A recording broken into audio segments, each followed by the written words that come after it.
Shalom à toutes à tous, on est content de se retrouver grâce à Midreshet Yehuda Manitou. On est aujourd'hui le 17 Tammuz, Yud Zayin Betammuz, et Rav et Talfizon, Bechavod. Shalom les koulam, shalom et Erev Tov, plus qu'une heure et demie les amis. Voilà, c'est ça qu'on se dit tous. Et on est dans notre étude sur la Géoula, sur Perek Helek, mais avant de rentrer dans le texte de Perek Helek, parce que je ne suis pas certain que tout le monde a entendu ce que j'ai dit ce matin, eh bien, hein, et que c'est lié directement à ce qu'on va étudier maintenant, alors je vais faire un tout petit rappel. Parce qu'on est encore dans Yud Zayin Betammuz, et donc, c'est pas une mauvaise chose. En plus, Johan se fait bénir. Alors là, c'est bon. Alors là, c'est bon. On a vu des mains, certainement du Kohen Gadol, qui venaient le bénir. Donc ça, c'est magnifique. Top. Alors les amis, Yud Zayin Betammuz, le 17 Tammuz, eh bien, est normalement, pas normalement, il est un jour extrêmement joyeux. Je sais très bien que c'est le jeûne. Moi aussi, je suis en train de jeûner. Et je sais très bien que ce qui est marqué dans la Mishnah, dans le traité de Ta'anit, qui nous dit que Chamisha Devarim Ero et Avotenu Beyudzaim Betamuz, que 5 choses sont arrivées à nos ancêtres le 17 Tammuz, et ce sont des choses dramatiques. La première, pour le rappel de tous, pourquoi est-ce qu'on est en train de jeûner? Tout le monde se rappelle. Un, parce que Moshe a brisé l'étape de la loi, les premières. Ensuite, parce que bien plus tard, à l'époque du Second Temple, le korban, le sacrifice quotidien, korban à Tamid, a été annulé au Beth Amikdash, c'était le 17 Tammuz. Il y a eu la première brèche dans la muraille de Jérusalem, dans le Second Temple, et certains diront dans le Premier Temple également.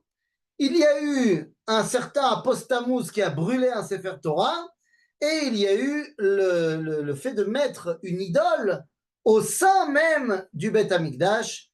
Et là aussi, ça va varier au niveau des camps. Est-ce que c'est Nabucodonosor? Est-ce que c'est Antiochus? Est-ce que c'est Titus? Peut-être même les trois. Ou alors peut-être que c'est autre chose. En tout cas, 5 choses dramatiques sont arrivées à nos ancêtres le 17 Tammuz. Donc évidemment que c'est une période de deuil. Mais, malgré le fait que le 17 Tammuz commence la période qu'on appelle la période des 3 semaines, qui nous amènera jusqu'à Tisha B'Av, eh bien, cette période-là est censée être une période magnifique. Pourquoi? Cette période s'appelle Tkufat Tammuz, la période de Tammuz, en français, l'été. Ah oui, je ne vous apprendrai rien en vous disant que le 21 juin, c'est le solstice d'été.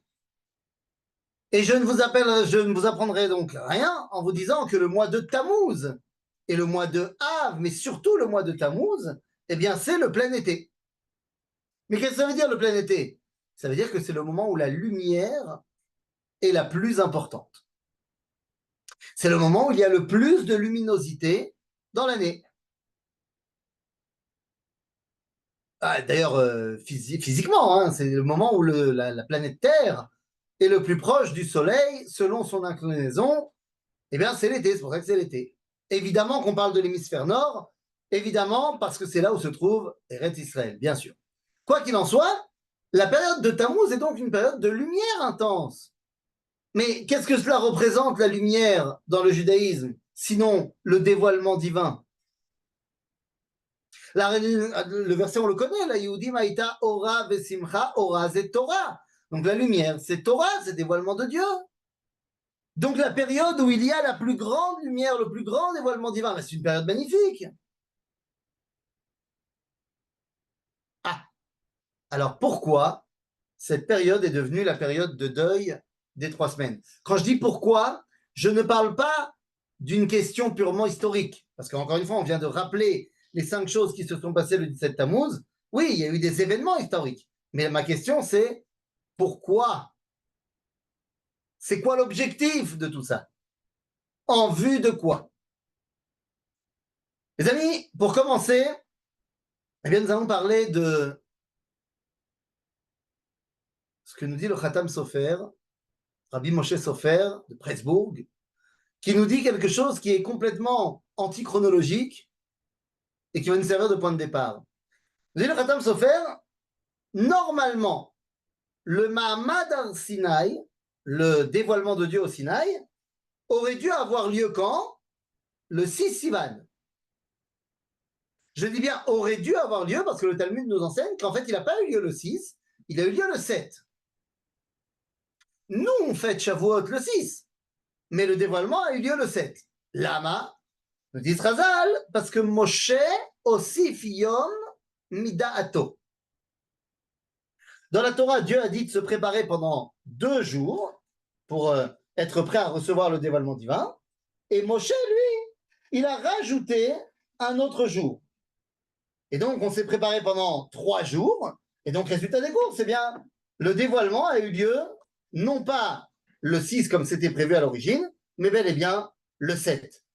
Chez la lama, Moshe Osifiom, alors on a l'habitude de dire, parce que nous, le peuple juif, nous étions au 49e degré d'impureté quand on est sorti d'Égypte, et on est monté jusqu'au 49e degré de pureté et de connaissance, très bien, mais on n'est pas arrivé au niveau 50. Alors que Moshe, lui, il est arrivé au niveau 50. Et donc, vu sa compréhension, vu son date à Moshe, eh bien, il rajoute un 50e jour. C'est pour ça qu'il a rajouté. Mais pourquoi nous, on ne fête pas Shavuot le 7 Sivan? Eh bien, parce que nous, on n'est pas arrivé à la compréhension de Moshe. Ça, c'est une explication, mais ce n'est pas celle qui nous intéresse aujourd'hui. Dès le Khatam Sofer, Moshe savait que le 17 Tammuz devait être un jour de Pouranout, un jour de mal. Donc, eh bien, il a rajouté un jour pour que le Vaudor tombe le 17 Tammuz et que donc il puisse briser les tables le 17 Tammuz. Ça va bien, c'est un jour négatif. Parce que s'il avait gardé les choses en l'état, ça aurait été le 16 Tammuz, c'était pas un jour négatif, donc on ne peut pas briser les tables. Vous n'avez rien compris et c'est normal. Parce qu'en vrai, pourquoi c'est devenu un jour négatif? Parce que Moshe a brisé les tables. Non, non, non. Alors, calmons-nous, de quoi il s'agit? Mazé Asipour. Pourquoi le 17 Tammuz devrait être un jour de grande joie? Les amis, le 17 Tammuz, c'est la naissance du Mashiach. Hein? Moi, on m'a toujours dit que c'était Tisha B'Av. Oui, tu as raison. Chazal nous dit que c'est Tisha B'Av. Mais qu'est-ce qui se passe le 17 Tammuz? Je vous ramène avec moi dans le livre de Ruth, Megillat Ruth. On a lu à Shavuot il n'y a pas si longtemps. Dans la Megillah de Ruth, on nous raconte l'histoire, donc vous connaissez, hein, je ne vais pas vous faire l'affront de vous demander. Naomi, Maria Elimelech, elle part Bisdé Moab parce qu'il y a la famine en Israël. Là-bas, Elimelech meurt. Ses 2 enfants, Machlon et Kilion, meurent. Et donc, les veuves de ses enfants, Orba et Ruth, eh bien, Naomi leur dit, voilà, je vais rentrer en Israël, j'ai rien pour vous, repartez chez vous. Orba repart, mais Ruth, Dovek, elle reste avec Naomi. Très bien. Ils arrivent à Bethléem Yehuda, et là, la question de la Parnassa se pose. Qu'est-ce qu'on fait? Eh bien, Naomi envoie Ruth glaner des épis d'orge dans les champs. Pas dans n'importe quel champ, mais dans le champ de celui qui est un proche parent de Naomi, qui s'appelle Boaz, et qui n'est autre que le Gdolador, et le chef de la tribu de Yehuda, entre parenthèses. Et donc, elle va glaner. Et c'est quand? C'est Bimé Ktsir Seorim. C'est quand le moment de la récolte des épis d'orge, et pas de blé. D'orge, eh bien, c'est le Tet Zain Benissan. Le lendemain de Pessah. Ben oui, c'est ce qu'on appelle Korban à Omer. Korban à Omer, bien sûr. Donc ça, c'est le 16 Nissan. D'après le livre de Ruth, eh bien, Ruth va glaner pendant toute la période de Ktsir Chitim. C'est combien de temps la période où on peut aller prendre les épis d'orge? Eh bien, c'est 3 mois. Pourquoi 3 mois? Parce qu'après cette période-là, il fait trop chaud et les épis qui n'ont pas été récoltés, eh bien, vont finalement pourrir. Ce qui veut dire que ça nous amène jusqu'à quand les fameux 3 mois? Eh bien, ça nous amène, ça a commencé donc le 16 Nissan, donc premier mois jusqu'en Iyar, ensuite Sivan, et ça nous amène jusqu'au 15 Tammuz. Le 15 Tammuz, c'est le moment où ça y est, Ruth a terminé de glaner. Il n'y a plus rien à glaner. Bon, d'accord, mais alors qu'est-ce qu'on va manger maintenant? Il n'y a plus rien à manger. Et c'est à ce moment-là que sa belle-mère Naomi lui dit, très bien, va passer la nuit dans le champ de Boaz. Et lorsqu'elle va chez Boaz, qu'est-ce que Boaz lui répond? Il dit, écoute, je ne peux pas me marier avec toi. J'ai bien compris que c'est ça que tu voulais, mais je ne peux pas me marier avec toi. Pourquoi je ne peux pas me marier avec toi? Parce qu'il y a un plus proche parent de toi, de Naomi, que moi. Donc, l'inipo alayla, dors ici cette nuit dans le champ à mes côtés. Veim yigal tov yigal. Et demain, on ira chez le Goël. Et sinon, je me marierai moi avec toi. Donc, le lendemain, c'est donc le 16 Tammuz. Ils vont voir le proche parent de Naomi. Ils lui demandent, est-ce que tu veux faire Géoula? Il répond que non. Et donc, le 16 Tammuz après-midi, Boaz va clairement énoncer que Ruth est maintenant Pnouya. Elle est libre. Elle peut se marier avec qui elle veut. Avec qui elle va se marier? Avec Boaz. Et quand le mariage a-t-il lieu? Le soir même. Boaz réunit à Sarah Anashim, Veyesh Khatuna. Attendez. Donc ça veut dire que Boaz et Ruth se marient quand? Le soir du 16 Tammuz. Donc ça devient le 17 Tammuz. La nuit même de leur mariage, Boaz et Ruth vont consommer le mariage. Boaz en mourra, mais Ruth aura le temps de tomber enceinte. Et elle deviendra la maman de Oved, qui est le père de Ishaï, le père de David. En d'autres termes, la lignée messianique est née le 17 Tammuz. A été conçue le 17 Tammuz. En d'autres termes, c'est quoi le 17 Tammuz? C'est le jour de la conception messianique. Mais c'est fantastique. C'est un jour extraordinaire alors. Et donc rien de surprenant que ce soit le jour où on doit recevoir la Torah qui va permettre au Mashiach de dévoiler Dieu dans le monde. Donc le 17 Tammuz devait être le jour où on reçoit les louchot. Et tout va bien. 3 semaines plus tard, on devait le 9 Av rentrer en Israël. Et c'est où? L'histoire était terminée. Et donc la question est, pourquoi c'est devenu une période tellement compliquée?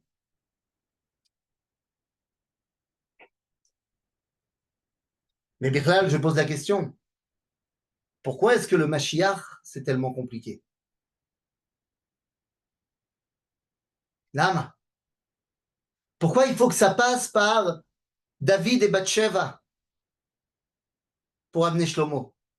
Pourquoi Shlomo et Naama, c'est un mariage arrangé où il n'y a pas d'amour? Pourquoi est-ce que David doit venir au monde par le stratagème de Ruth et Boaz et que Boaz est obligé d'en mourir? Que ça vient de Moab. Moab, c'est Lot avec ses 2 filles. Et Bichlal, Boaz, lui, il vient de Yehuda et Tamar. Pas les événements les plus classes du peuple juif. אז למה זה ככה? רבותיי, תשובה. Mashiach, tel que nous enseigne Chazal, Magia be'esach hadat. Shlosha dvarim magiim be'esach hadat. Et un d'entre eux, c'est Mashiach. Mais c'est esach hadat. Esach hadat, ça veut dire je ne fais pas attention. Mais c'est esach hadat shel mi. C'est l'inattention de qui profite à l'avènement messianique? Bien les amis, il y a des forces dans ce monde qui sont là pour empêcher l'éclosion du dévoilement divin. Ces forces-là, on les appelle dans le langage de la Kabbalah, dans le langage araméen, la Sitra Achara. Mazé Sitra Achara, en hébreu, ça se dit Atzad Acher. Mazé Atzad Acher. Pour tous ceux qui connaissent un petit peu la guerre des étoiles, eh bien, vous savez qu'il y a le côté lumineux de la force et le côté obscur de la force. Mais les deux sont des côtés de la force. En d'autres termes, Yeshat Sad, il y a le côté dans lequel Dieu a envie qu'on le dévoile, c'est Torah, Mitzvot, Maasim Tovim, et il y a l'autre côté, un côté dans lequel Dieu ne veut pas qu'on le dévoile, mais il est là quand même. C'est Asitra Acha. Ce sont des forces qui sont attachées au mal. Pourquoi ils sont là, je ne sais pas, mais Dieu il les utilise à son gré.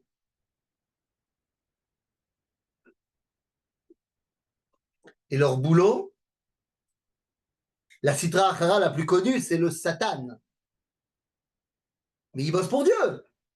Son boulot, c'est d'empêcher l'éclosion du dévoilement divin et du Mashiach. Pourquoi Dieu il a voulu mettre un truc qui empêche son dévoilement? C'est son problème. Mais ces forces-là veulent empêcher. Et donc, quand est-ce qu'elles se mettent avec toute leur artillerie lourde et qu'elles se battent pour empêcher l'événement fantastique? Eh bien, c'est lorsque l'événement messianique se pointe le bout de son nez. Lorsque ça a l'air d'aller dans le sens du dévoilement divin, alors ces corottes se mettent en place. Ah, c'est la raison pour laquelle, lorsqu'on parle de l'avènement du messianisme, ça passe par des côtés qui non seulement ne sont pas ce qu'on avait prévu, mais qui en plus ressemblent à complètement anti-Torah. Ça ressemble à la Sitra Achara. Et donc, la Sitra Achara, elle dit, ça c'est mes potes. Donc, non content de ne pas leur porter atteinte, je vais les aider. Les amis, ce que je suis en train de vous dire, c'est ce qu'explique noir sur blanc le Rav Issachar Tahertel. Le Rav Tahertel, dans son livre Em Abanim Semecha, il dit comment ça se fait que le sionisme il est venu avec des gens qui avaient abandonné la Torah. Comment ça se fait? Alors évidemment, je sais bien, on l'a déjà évoqué ensemble. Non, les débuts du sionisme, c'est pas des gens qui ont abandonné la Torah. Le début du sionisme, c'est le Rav Moaliver, c'est le Rav Kalischer, le Rav Chayal Kalai. La première alia, c'est que des religieux, bien sûr. Mais concrètement, ceux qui ont pris les rênes du mouvement sioniste politique, c'était Herzl, c'est l'Organisation sioniste mondiale, c'est Ben Gurion. C'est pas des gens qui, a priori, brandissaient le drapeau de la Torah. D'ailleurs, entre parenthèses, il y a une question qui avait été posée à l'époque au Rabbi Lubavitch. Il avait dit, pourquoi est-ce que tu n'envoies pas des armées de chassidim en Eretz Israël? Il a répondu, parce que je voulais, a priori, peut-être envoyer des centaines de milliers de chassidim, mais lorsque j'ai vu que ceux qui ont pris les rênes de la création de l'État d'Israël, c'était ceux qui s'appelaient Bilou. Bilou, ce sont ces jeunes, on parle d'une vingtaine de jeunes, qui sont venus d'Europe de l'Est, qui ont abandonné toute la Torah et qui ont pris les rênes des choses. Eh bien, Bilou, ce sont les rachetevot d'une phrase de la Torah. Bet Yaakov lechu venelcha. Donc, c'est une belle phrase. Dit le Rabbi Lubavitch, oui, mais ils ont enlevé la fin du verset. C'est quoi la fin du verset dans Mishlei? Bet Yaakov lechu venelcha beor Hashem. Venez, maison de Yaakov, nous allons et nous y allons à la lumière de Dieu. Eux, ils ont enlevé à la lumière de Dieu. Ça veut bien dire que ce n'était pas du tout leur projet. C'est pour ça que je n'ai pas envoyé des centaines de milliers de chassidim là-bas. Sauf que, nous dit le Rav Tahertel, pourquoi c'est pas le rabbi de Belz, le rabbi de Munkach, le rabbi de Gour qui ont porté le projet sioniste? Et pas, pourquoi c'est pas eux et c'est Herzl? Il dit parce que si ceux qui avaient porté le projet sioniste avaient été des gens avec une barbe, un chapeau, des payeuses, brandissant le Sefer Torah dans les bras, mais enfin, les Mekatregim, la Sitra Achal aurait tout de suite dit hop, hop, hop, hop, hop, ça sent Mashiach. Eh ben, on va tout faire pour faire capoter le truc. Donc, pour faire en sorte que les Kochot ne puissent pas faire capoter, Kadosh Baruch Hu a fait en sorte que ceux qui prônent l'idéal messianique sont des gens qui ont rejeté la Torah.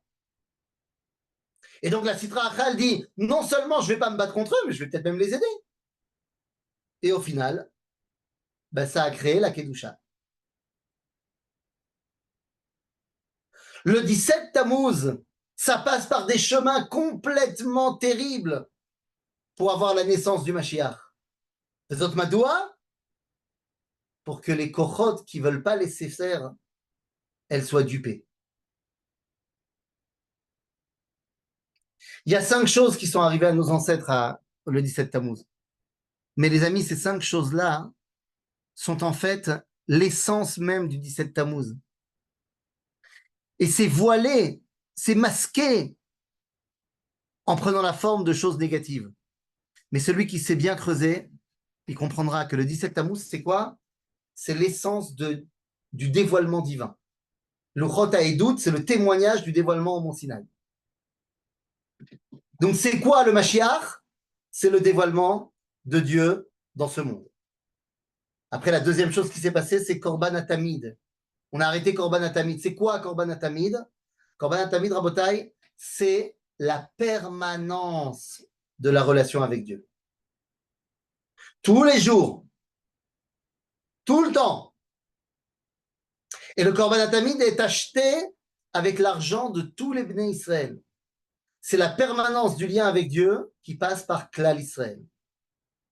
Donc, première chose, on a dit la centralité du témoignage du dévoilement divin. La pérennité du lien avec Dieu qui passe par le peuple juif. Troisièmement, la centralité de Jérusalem. Et oui, qui mitzion tetze Torah ou dvar Hashem Yerushalayim. Quatrièmement, l'essentialité de la Torah.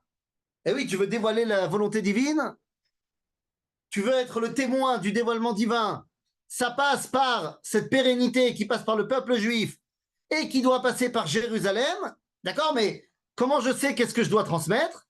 J'ai besoin de Torah. Donc la quatrième chose, c'est quand Saraf apustamus ta Torah. Et enfin, la dernière chose, c'est quoi? On a mis un tselem ba'echal. Vous savez, à l'époque, il y a de l'idolâtrie. Mais là, il ne s'agit pas stam d'idolâtrie. Il ne s'agit pas de construire un temple d'idolâtrie face au Beth Amikdash. Il s'agit de mettre l'idolâtrie au sein même du Beth Amikdash. C'est-à-dire venir rejeter l'unité du Créateur.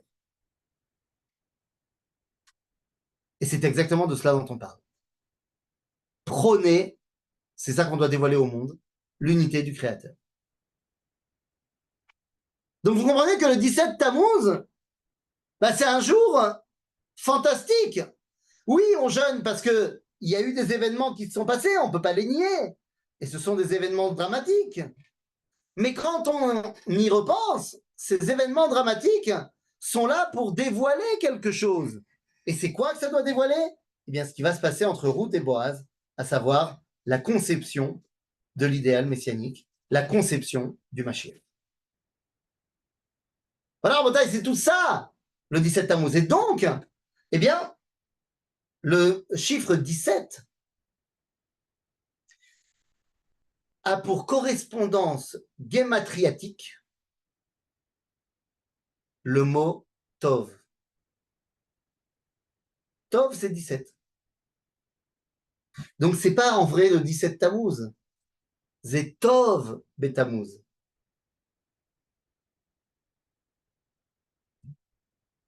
Cette journée nous amène le Tov. Alors, comment ça se fait qu'on voit tellement de rats, et particulièrement en ce moment? Ben, ça montre que est à l'œuvre quelque chose d'énorme.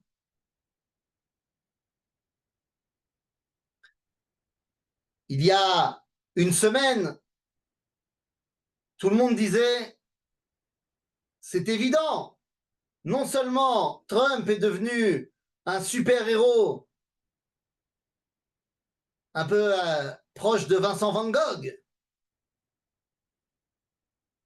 mais c'est sûr, c'est lui qui va battre Biden, parce que Biden n'a aucune chance, c'est un vieillard sénile.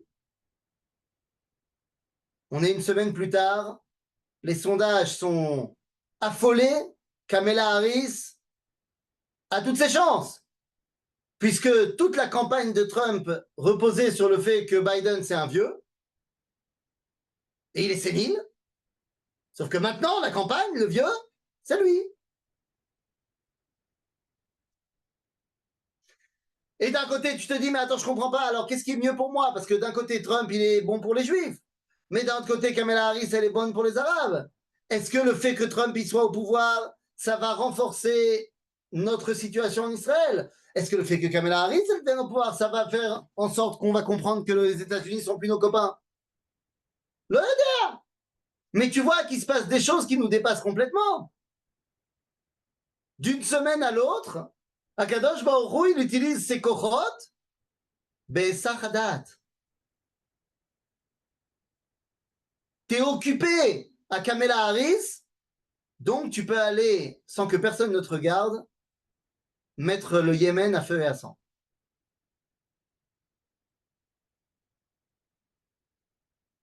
S'il n'y avait pas eu la démission de Biden, est-ce qu'on aurait répliqué comme on a répliqué au Yémen?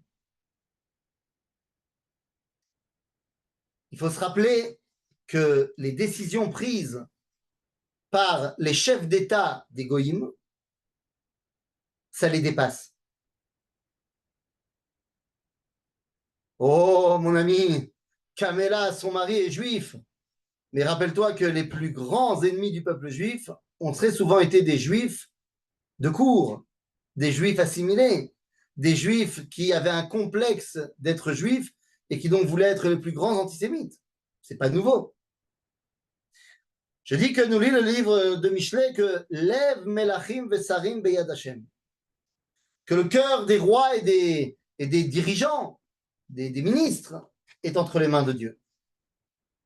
Ça veut pas dire qu'ils n'ont pas de libre arbitre individuellement, mais ça veut dire que leur fonction les dépasse. Et il se passe des choses. Rabotai, quand on parle de Géoula, quand on parle de ce qui nous arrive maintenant,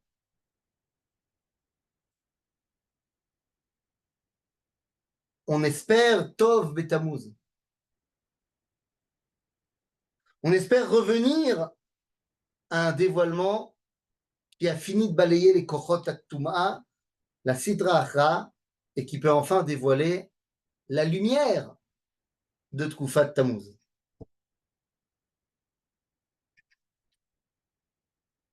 Et cette lumière-là, c'est d'abord et avant tout la victoire de la vie. Et ça nous amène directement à ce que nous avions dit, enfin là où on s'était arrêté, dans le Père Ekrelek,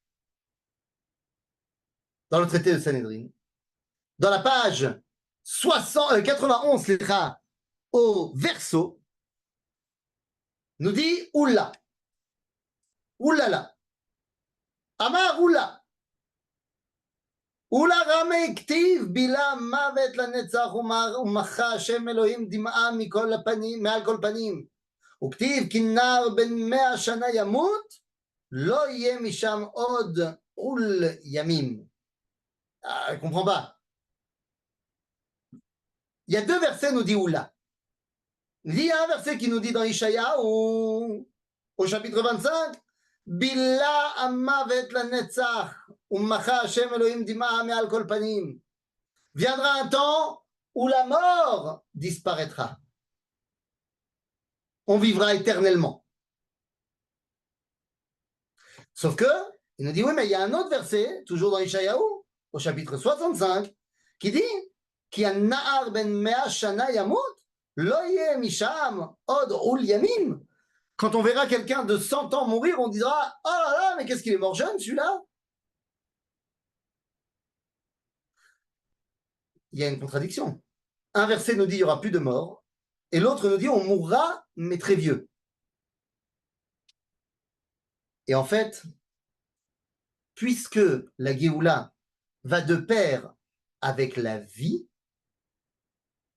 mamash, ça veut dire quoi? Ça veut dire que le shlav, l'étape avant la fin de la mort, c'est ce qu'on appelle Arichut Ayamim. Le fait que l'espérance de vie grandisse d'année en année, le fait que Israël soit un pays qui est à la pointe des pays d'espérance de vie élevée, c'est l'une des étapes de la Géoula. Ah, il y a une étape qui s'appelle Bila Mavet Lanetzach, qu'il n'y aura plus du tout de mort. Mais avant cela, Yesh Arichut Achayim. Et pourquoi c'est important? Bien parce qu'il est impensable de dire que la mort est la force la plus importante dans ce monde. Zécharouria, c'est une honte de penser que la mort pourrait être la force la plus importante de ce monde. La vie est plus importante. Rappelez-vous de ce qu'avait prononcé comme discours Menachem Begin lorsqu'il veut faire la paix avec Anwar Sadat. Il dit à la Knesset, nous avons appris de l'histoire que la guerre est évitable, la paix est inévitable. La vie, c'est la force la plus importante de la création, et non pas la mort. Et donc, le fait de repousser la mort par les développements technologiques, par la médecine, par, tout ça fait partie intégrante de la Géoula. Alors après, la Gemara va nous dire il y a une différence entre les Goïm et Israël. Shlav, shlav, étape par étape. Étape par étape. À ce moment-là, le Talmud demande, attends, tu es en train de me dire que quoi? Que lorsque les Bnei Israël seront arrivés à l'étape de Bila Mavet, qu'il n'y a plus de mort, eux, les Goïm, seront arrivés seulement à l'étape Arichut Ayamim. C'est ce que nous vivons actuellement. Il y a Arichut Yamim, très fort pour Israël, chez les présents aussi chez les Goïm. La Gemara nous dit, il y a un moment donné où nous, on va s'élever à l'étape de on meurt plus, et eux, ils seront toujours à Arichut Ayamim. La Gemara dit, et les Goïm, comment est-ce qu'ils vont arriver à Bila Amavet? Quoi, ils ne peuvent pas aussi mériter de ne pas mourir? Réponse de la Gemara. אותם שכתוב בהם ועמדו זרים וראו צונכם ובני נכר עיקריכם וקורמכם, אלו הם יחיו לעולם. C'est quoi ça? Dit le Talmud. Les Goïm qui, à la fin des temps, vont décider de prêter main forte à Israël, de les aider, alors le Talmud nous dit, à traire leurs moutons et à garder leurs champs. En d'autres termes, les pays qui aideront au niveau économique et au niveau sécuritaire Israël, c'est comme ça qu'ils peuvent se rattacher à l'éternité.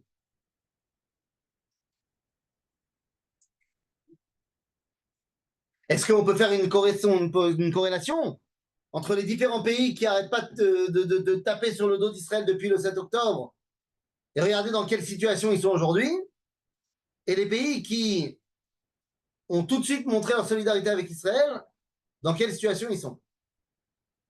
Bon, c'est pas forcément évident, mais il semblerait que c'est l'attachement à Israël qui permet de se rattacher à l'éternité. Vezelo Pashut. Le 17 Tammuz, comme la Géoula, ça passe par des chemins Be'esach Hadat. Mashiach ba Be'esach Hadat. On a dit, mais de quel Esach Hadat? De qui? Qui fait preuve d'inattention? Eh bien, c'est les clipotes.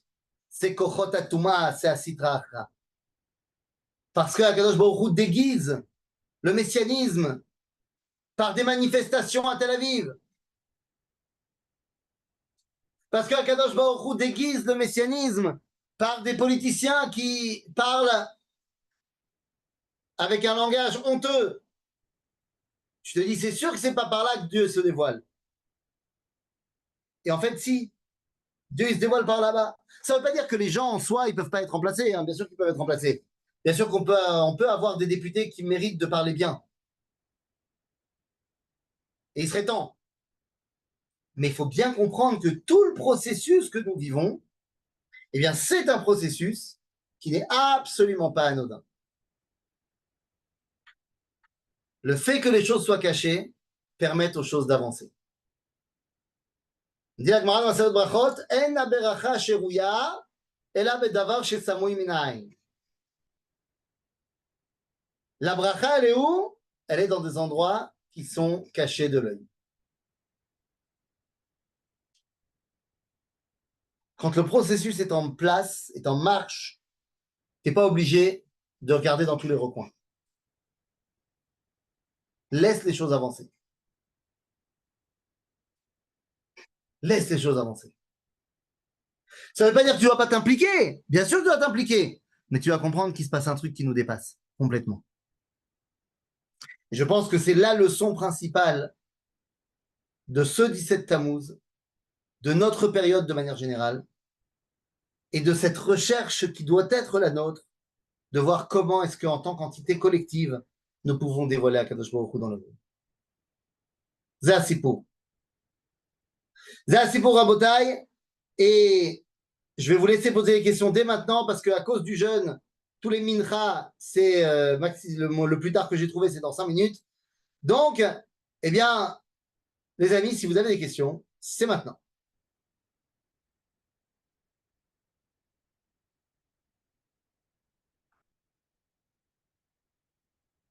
Yohan Delimod, ouvre-leur le micro.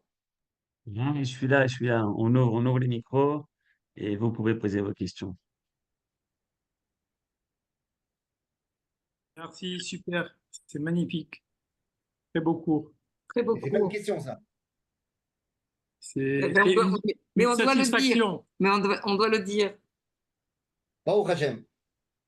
Baruch Hashem. Il y a des questions ou il n'y a pas de questions et je vais faire mincha. Donc, est-ce qu'il faut jeûner ou pas jeûner? Ah, très bonne question, très bonne remarque. Tu as raison, je voulais le dire, j'ai oublié. D'après la halakha, il y a une machloket. Puisque le Talmud nous dit dans la Masechet Ta'anit, lorsqu'il y a gzerat hagoyim alenu, az mitanim, chova leitanot. Lorsqu'il y a shalom, en mitanim. On ne fait pas le jeûne. Mais lorsque c'est lo gzera velo shalom, alors la Gemara elle dit ratsu mitanim, lo ratsu en mitanim. C'est-à-dire si on veut on jeûne, si on ne veut pas on jeûne pas. Maintenant c'est quoi gzera chez la goyim alenu? C'est quand c'est eux qui décident pour nous. C'est-à-dire quand on n'est pas indépendant. Vemazé shalom, machloket. Est-ce que shalom c'est l'indépendance ou est-ce que shalom c'est Bet Hamikdash? Aujourd'hui la rabbanout elle est poséquette que shalom c'est Bet Hamikdash. Donc ça veut dire qu'on est dans un statut où il n'y a plus de xérot, mais il n'y a pas shalom. Donc normalement ça devrait être ratsu mitanim, lo ratsu en mitanim. Chacun fait ce qu'il veut. Aval, comme Am Israël, il a décidé de prendre sur lui de faire ces jeûnes-là, alors on continue à les faire. Jusqu'au moment où la rabbanout, elle dira, ça y est, les paroles du prophète Zacharie se sont réalisées, et ces jeûnes-là se transforment en jours de joie. Amen. Amen. Bezrat Hashem. Amen. Donc oui, on tient encore 1 heure, 50 minutes. תודה רבה. תודה רבה. Hazak Baruch. תודה טוב. רבה. תודה רבה. תודה.